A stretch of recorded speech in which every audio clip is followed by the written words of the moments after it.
السلام عليكم ورحمة الله وبركاته. ازيكم عاملين ايه؟ يا رب تكونوا بخير. النهاردة معايا سماعة من شركة بسمع عنها بقالي فترة في السوق بصراحة، هي شركة انكاكس، والاصدار اللي معايا النهاردة اسمه انكاكس تي 032. خلينا نستعرض العلبة ونتكلم عنه اكتر، بس بعد اذنك يا صاحبي قبل ما نتكلم تنزل تعمل لايك وتشترك في القناة كده وتفعل زر الجرس، ويلا بينا عشان ما اضيعلكش وقت.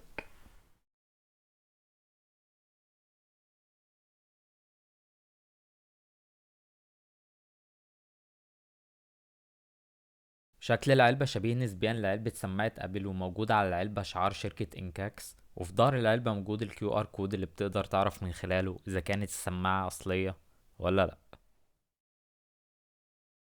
السماعة شكلها شبيه جدا لسماعة ابل الاصلية، وبتيجي بخامات من البلاستيك، ومع النظرة الاولى للهيكل بتاعها مفيش فيها سنسور الايقاف والتشغيل اللي بيقدر يوقف الاغاني تلقائي بمجرد ما تشيلها من ودنك، ويشغلها لو حطيتها في ودنك تاني. وموجود معانا في العلبة وصلة لشحن السماعة من يو اس بي A ل يو اس بي لايتنينج. السماعة بتيجي ببلوتوث 5.3، وعلبة السماعة بتيجي ببطارية 300 ملي أمبير، وكل بطارية من بطاريات السماعة بتيجي ب 30 ملي أمبير.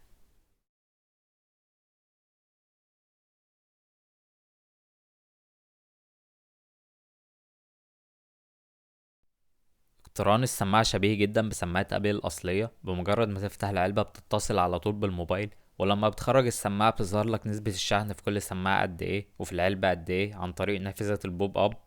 ولو دخلت على البلوتوث هتلاقي اعدادات السماعة من جوه، تقدر تغير اعدادات اللمسات زي ما تحب.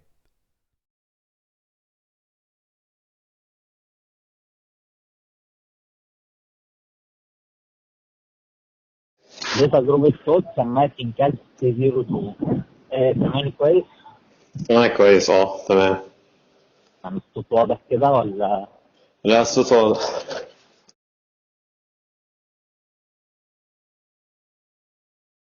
وتجربة الصوت في السماعة للأسف ما عجبتنيش بصراحة، يعني بالنسبة للفئة السعرية اللي بتيجي فيها السماعة اللي هي 500 جنيه. وأنا مش عارف أوصف لك بصراحة تجربة الصوت، بس خليني لو هقيمها هديلها 5 من 10.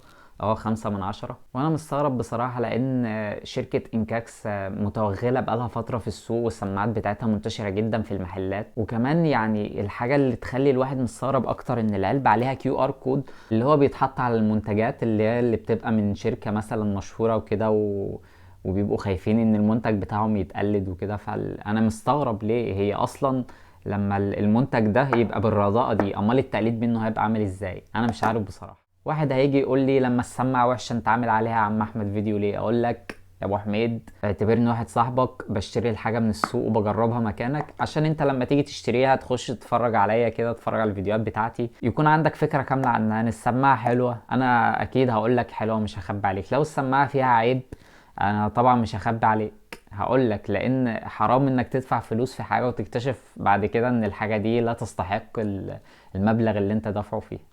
وبس كده يا سيدي. لو حسيت انك استفدت من الفيديو ما تنساش تدوس لايك، ولو حابب تشوفني تاني ما تنساش تشترك في القناة وتفعل زر الجرس عشان تبقى معايا ان شاء الله في كل الفيديوهات اللي جاية. وتابعوني ان شاء الله الفترة اللي جاية، مش هسيب اي ساعة او سماعة في السوق الا لما اجربها، وان شاء الله هحاول افيدكم على قد ما اقدر.